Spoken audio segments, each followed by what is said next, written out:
যাই হতে চান হন, শুধু ল্যাম্পপোস্ট হবেন না। গত 15 বছরের যে সরকার পশ্চিমবঙ্গে আমরা দেখেছি, সেখানে বারবার একটাই কথা যেটা আমাদের বলতে হয়েছে, সেটা হলো সেই সরকারের একটাই পোস্ট, বাকি সব ল্যাম্পপোস্ট। সেই পরিস্থিতি যেন নতুন মন্ত্রিসভার ক্ষেত্রে তৈরি না হয়, প্রাথমিকভাবে এইটুকু আশা প্রথমে রেখে আমরা এগোতে পারি। তারপরে তো আশা ভরসা অন্যান্য আরও কাজ কতটা কে করছে, কোন দপ্তরে কাজ হচ্ছে হচ্ছে না, সেই সমস্ত কথাবার্তা আসবে। আপনারা জানেন যে সম্প্রতি পশ্চিমবঙ্গে 35 জন মন্ত্রী তারা নতুন মন্ত্রিসভার মন্ত্রী হিসেবে শপথ গ্রহণ করেছেন। এবার মহামহিম মুখ্যমন্ত্রী শুভেন্দু অধিকারী নিজে যেদিন শপথ গ্রহণ করেছিলেন, তার সঙ্গে যে 5 জন মন্ত্রী শপথ গ্রহণ করেছিলেন, তারা কে কোন দপ্তর পাচ্ছেন সেটা আমরা সেদিনই জানতে পেরে গিয়েছিলাম। তবে এক্ষেত্রে এই যে 35 জন শপথ গ্রহণ করেছেন, তারা কে কোন দপ্তর পাচ্ছেন সেটা কিন্তু এখনই সামনে আসছে না। কিছুদিন পর সেই বিষয়টা সামনে উঠে আসবে, খুব শিগগিরই এই বিষয়টা জানা যাবে। এখন বিষয়টা হচ্ছে, দেখুন, এই যে মন্ত্রিসভা গঠন করা হয়েছে 35 জন যারা শপথ গ্রহণ করেছেন, সেক্ষেত্রে বিজেপির উচ্চ নেতৃত্ব যে বিষয়টার দিকে ভীষণভাবে নজর দিয়েছে, সেটা হচ্ছে এবার পশ্চিমবঙ্গে মোটামুটি সব জেলা থেকেই কিন্তু বিজেপি উল্লেখযোগ্য সমর্থন পেয়েছে। কাজেই মন্ত্রিসভায় প্রত্যেকটা জেলার যাতে মোটামুটি সমপরিমাণ প্রতিনিধিত্ব বজায় থাকে, সেই দিকে কিন্তু আলাদা করে অবশ্যই নজর দেওয়া হয়েছে। তাছাড়াও কারা মন্ত্রী হবেন, কারা কোন দপ্তর পাবেন, সেই নিয়ে রাজ্য নেতৃত্ব, কেন্দ্রীয় নেতৃত্ব এবং তারই সঙ্গে আরএসএস, যারা দীর্ঘদিন ধরে পশ্চিমবঙ্গে বিজেপির ভিত শক্ত করেছে, তাদের মধ্যে কিন্তু আলাপ আলোচনা বৈঠক সবটাই হয়েছে।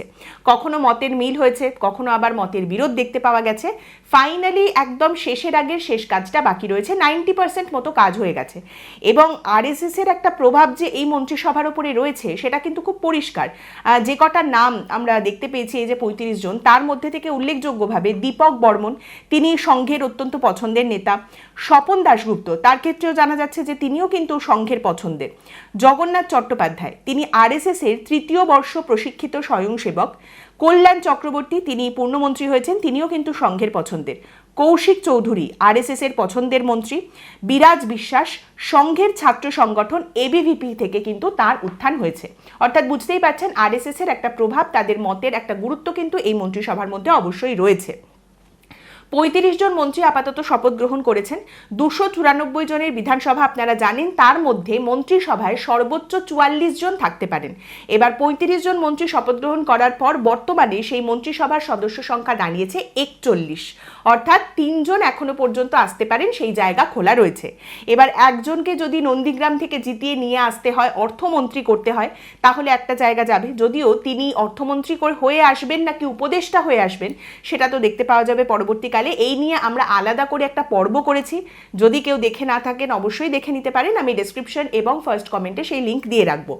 এছাড়া আরও 2 জনের জায়গা খোলা রয়েছে, কিন্তু সেক্ষেত্রে কারুর দিকে এখনই তীর ঘোরানো রয়েছে, সম্ভাবনা দেখতে পাওয়া যাচ্ছে এমনটা মনে হচ্ছে না, সেই সম্ভাবনা খুবই ক্ষীণ। তবে অবশ্যই সেটা খুব শিগগিরই জানতে পারা যাবে। মন্ত্রীরা কে কোন দপ্তর পাচ্ছেন সেটা এখনো পর্যন্ত ঠিক না হলেও প্রাথমিকভাবে কিন্তু এই মন্ত্রিসভার সদস্যদের দেখে অবশ্যই কয়েকটা বিষয় সামনে উঠে আসছে। প্রথম বিষয় হচ্ছে উত্তরবঙ্গের ঋণ শোধ। মুখ্যমন্ত্রী শুভেন্দু অধিকারী নিজে যেদিন শপথ গ্রহণ করেছেন, তার পাশে যে 5 জন মন্ত্রী ছিলেন, তার মধ্যেই ছিলেন নিশীথ প্রামাণিক। তিনিও কিন্তু সেদিন পূর্ণমন্ত্রী হিসেবে শপথ গ্রহণ করেছেন। নিশীথ প্রামাণিক উত্তরবঙ্গের বিজেপির মুখ।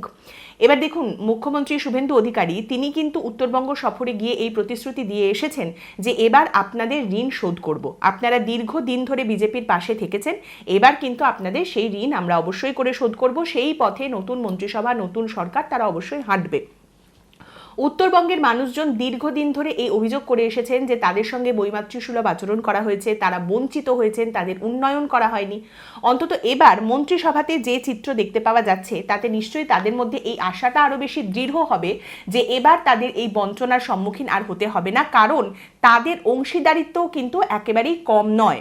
যেটা দেখতে পাওয়া যাচ্ছে, পূর্ণমন্ত্রী হিসেবে নিশীথ প্রামাণিকের পাশাপাশি আজ কিন্তু শপথ গ্রহণ করেছেন মনোজ ওঁরাও, দীপক বর্মন, শঙ্কর ঘোষ।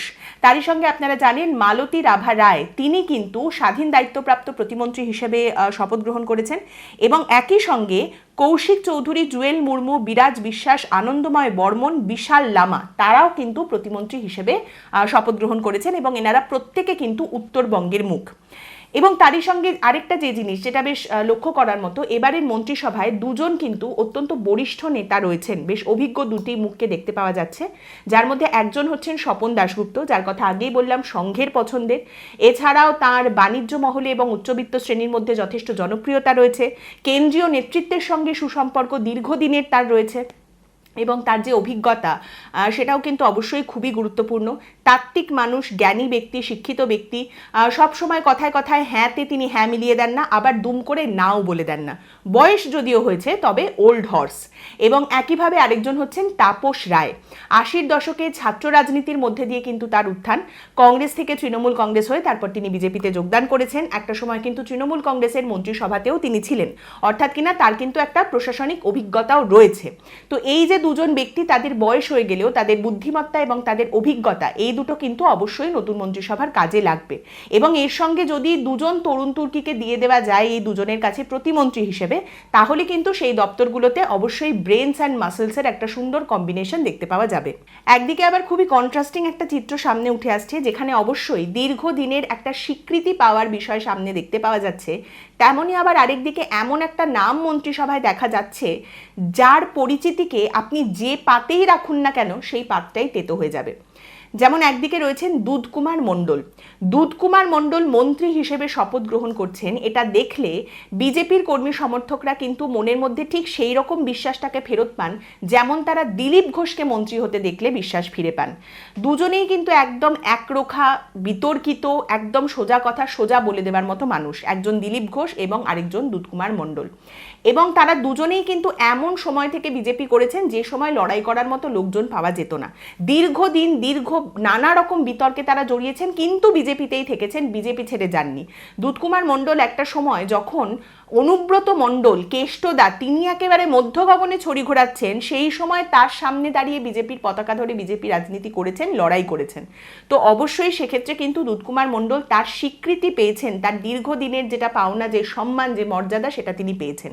এই স্বীকৃতি তাকে না দেওয়াটা, তার প্রাপ্য স্বীকৃতি তাকে না দেওয়াটা কিন্তু অন্যায় হতো। তেমনই আবার আরেকদিকে আমি একদম প্রথমেই প্রমাদ গুনি এটা দেখে যে বিধায়ক অর্জুন সিংয়ের মতো একজন মানুষ বিজেপির নতুন মন্ত্রিসভায় জায়গা পেয়েছেন এবং মন্ত্রী হিসেবে তিনি শপথ গ্রহণ করেছেন। আমি যদি এক মুহূর্তের জন্য একেবারে কট্টর অন্ধ বিজেপি সমর্থকের মতো করেও ভাবি, সেই দৃষ্টিভঙ্গিও আপনাকে বলবে, সেই কট্টর সমর্থকও আপনাকে বলবেন যে এই মানুষটির কোনো রাজনৈতিক মেরুদণ্ড নেই। এই ফুল থেকে ওই ফুল সকলেই করে থাকে, কিন্তু ফুলে ফুলে ঢলে ঢলে করাতে এই মানুষটির জুড়ি মেলা ভার। সেই কট্টর বিজেপির সমর্থক আপনাকে বলবেন যে উনি বিজেপি করেন বলে তৃণমূল কংগ্রেস ওনাকে গাঁজা কেস দিয়েছে, এই সমস্ত কথাবার্তাগুলো অনেকটাই ঠুনকো, কারণ উনি দীর্ঘদিন বারবার বিজেপিতে থাকাকালীন তৃণমূলের মাথার ওপর, তৃণমূলে থাকাকালীন বিজেপির মাথার ওপরে হাত বুলিয়ে বাহুবলিত্ব ফলিয়ে গেছেন। ওনার ভাষাটাই হচ্ছে ক্ষমতার ভাষা। বিজেপির বহু বড় বড় নেতারা এই অর্জুন সিংয়ের কাজের যা ফিরিস্তি দিয়েছেন, তার বিরুদ্ধে যা সমস্ত অভিযোগ সামনে রেখেছেন, সেগুলোই যদি আপনি শোনেন তখনই আপনার মনে হবে এগুলো কি শুনছি। এই মানুষটি বিজেপির মন্ত্রিসভায় রয়েছেন। আপনারা জানেন যে শ্রমিক ভট্টাচার্য, তিনি ভীষণ মার্জিত, ভদ্রভাবে কথা বলেন, খুব সুন্দর করে কথা বলেন, কবিতা পড়েন। কোনো কবিতা, কোনো গান, কোনো সাহিত্য এই কালিমাকে মুছে দিতে পারবে না যে অর্জুন সিং একটা সময় শ্রমিক ভট্টাচার্যকে সর্বসমক্ষে কি বলে গালাগালি দিয়ে তেড়ে গেছেন, কিসের বাচ্চা বলে অভিহিত করেছেন, সেই কথা কি মনে পড়ে? সেই ব্যক্তি এখন বিজেপির নতুন মন্ত্রিসভায় মন্ত্রী হয়েছেন। অভয়ার মা রত্না দেবনাথ, যার কিনা এবারে বিজেপির জয়ের পিছনে একটা বিরাট বড় অবদান আছে, এই কথা বারবার সামনে রাখা হচ্ছে, তিনি এবং রেখা পাত্র, যিনি সন্দেশখালীর আন্দোলনের মুখ হিসেবে সামনে উঠে এসেছেন এবং এবারে তিনি জিতে বিধায়িকা হয়েছেন, তারা কেন মন্ত্রিত্ব পেলেন না, তাদের কেন মন্ত্রিত্ব দেওয়া হলো না, কোনো দপ্তরের দায়িত্ব কেন তাদের দেওয়া হলো না, সেই নিয়ে কিন্তু কিছু প্রশ্ন উঠে আসছে। বিশেষ করে অভয়ার মা রত্না দেবনাথের ক্ষেত্রে এই প্রশ্ন উঠে আসছে, কারণ অনেকেই কিন্তু এই আশা করেছিলেন যে তিনি মন্ত্রিত্ব পাবেন। আবার উল্টো দিকে আপনারা জানেন, গৃহ পরিচারিকা থেকে যিনি বিধায়িকা হয়েছেন কলিতা মাঝি, তিনি কিন্তু মন্ত্রী হিসেবে শপথ গ্রহণ করেছেন আজ। সেক্ষেত্রেও আবার কিছু প্রশ্ন উঠে আসছে যে কেন তাকে মন্ত্রী করা হয়েছে। দেখুন, এখানে লড়াইয়ের একটা তুলনা চলে আসছে, বিশেষ করে অভয়ার মা রত্না দেবনাথের লড়াইয়ের কথা সামনে রাখা হচ্ছে। কারুর সঙ্গে কারুর লড়াইয়ের কোনো তুলনা করা যায় না।